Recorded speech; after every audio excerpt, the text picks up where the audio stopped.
Next one we have is the nature of the principles of management. Okay, this you can study under the 7 headings. Okay, remember these headings are really important. Okay, headings I believe you should always follow NCERT. Okay, and then say the other content or the matter you can write it in your own language. Principles of management are what? They are universally applicable. Okay, what do you understand by universally applicable? That these principles can be applied anywhere in the universe, anywhere and everywhere these principles have been applied. Okay, and why they have been applied? Because every company wants to what? They wants to gain maximum output at minimum cost. Over here also these principles are being applied in the business. It can be small business, it can be large, it can be a public sector company, it can be a private company, it can be trading, it can be manufacturing. Everywhere these principles are being applied so that the company can gain maximum say output. Then the principles, the other thing is what? That they are the general guidelines. What do you understand by general guidelines? Okay, say they are only being mentioned to provide a path or direction. Okay, they are not a straight jacket or ready-made solution. Okay, why we say that they are not a straight or ready-made jacket solution? Because it depends upon the current condition or situation of the organization. Okay, everywhere the principles have been applied, but the principles have to be say they have to be changed, because in the companies there can be different or complicated situations. So management principles have to be applied keeping in mind the current condition of the company, like what type of solution a company want and how we can apply the principle. So management principles are what? They are dynamic, we can say, because they have to be changed, or they have to be applied keeping in mind the current situation of the company. Then the principles of the management are what? They cannot be underestimated, because even a small guideline helps to give a solution to a problem. We can say every principle, okay, each and every principle, it is a guideline, because it can in some way or the other provide a solution to the company's problem.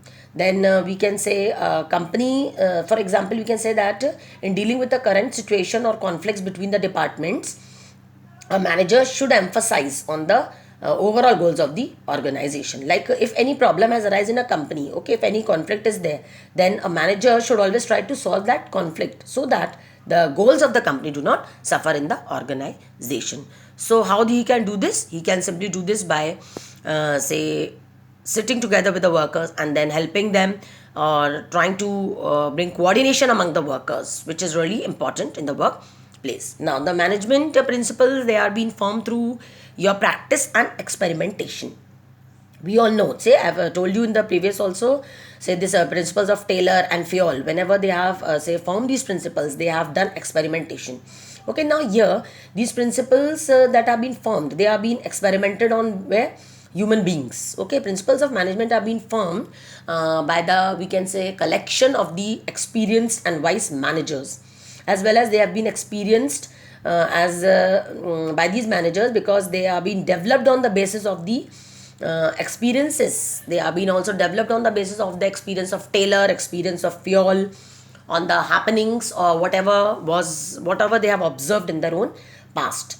Then it is a matter of the common experience that discipline is really paramount here. When they have formed the principles, they have kept in mind what? The discipline of the organization also.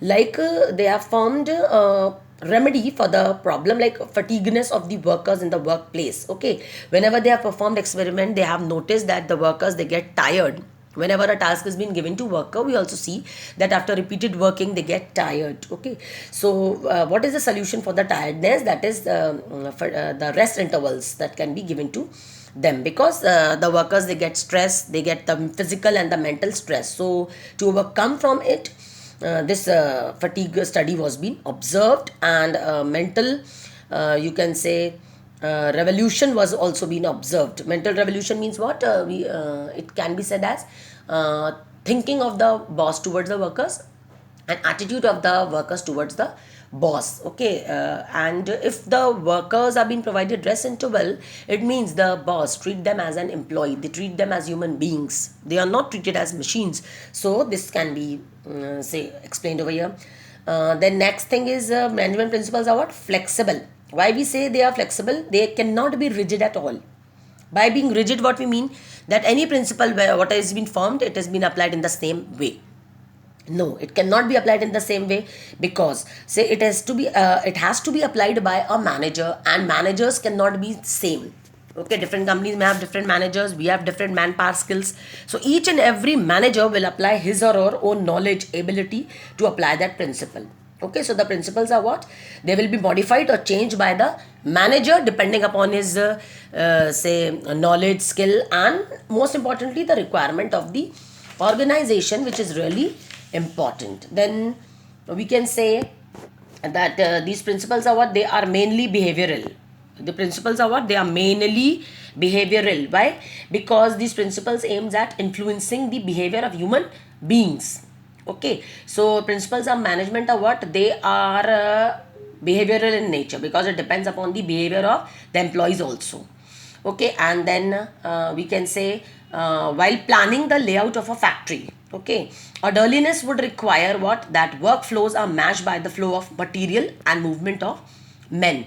Okay, this is an example, like while planning the layout, like how factory will be laid out, where will be the machine, where will be the tools and all. Okay, so it depends upon the behavior of human beings, like what principle of order they want to apply, and what will be the flow of the materials, the movement of the men, the machines. Okay, so it depends upon behavior of the employees. Like we may develop a principle, like principle of order, but how it will be say formed, how they will keep the things in order, what is their nature, what is their taste of keeping the things in order, will always vary. Then the principles are what? They are based on say cause and effect relationships. What are cause and effect relationship? Is that they are always been intended to establish a relation between cause and effect, so that they may be used in similar situations in large number of cases. There may be different number of cases that come in a company, and they have to observe those conditions and cases, and how this principle will bring an effect. If there is a cause, there will be an effect. So how we can find an output or a solution for it. Okay, like the principles of management, they assist the managers in establishing these relationships to more extent, so that it can be useful for the organization. Like science principles, they are also based on what? Cause and effect relationships. Cause and effect of what? Like if we know that what will be the cause of throwing a stone on a tree. If we throw a stone on the tree, and if the fruit falls down, the effect of the throwing the stone, okay, will bring the fruit down to the ground. Okay, there will always be an effect of the application. Okay, the principles of management are what? They are less than the perfect, since they are mainly applied to the human behavior. We always say apply the principles on human behavior, and human behavior is not the same. Science principles are what? They are you can say universally applicable, as we studied, but here management principles are universally applicable, but they are what? They are flexible. They are mainly behavioral, because they depends on human beings. Okay, and they are also what? The last one, they are contingent, because they are dependent upon the prevailing situations at a particular point of time. Okay, so they has to be changed, they have to be modified as per the requirements. Like for example, like an employee deserves fair and just remuneration. Okay, this principle of remuneration, what is fair and just is like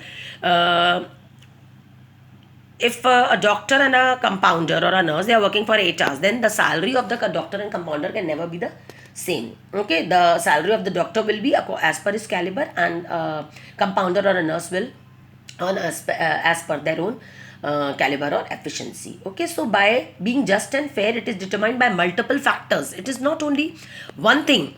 Okay, there are multiple factors while deciding what amount of salary or wage will be paid in the given occupation to the workers. This is almost the end of the second chapter, children. And just one more thing, that what is the relation between Taylor and principle of Fayol. So after say the end, after studying all these topics, if you have listened these topics carefully, I believe you will be able to find out the relation, or how they are complementary or contradictory to each other. Okay, still I will be explaining this in the next part. Okay, all the best, and say copy all these points, and I will be forwarding some pages. You read and go through those pages, and then form the notes. Do not copy it directly, please. Okay.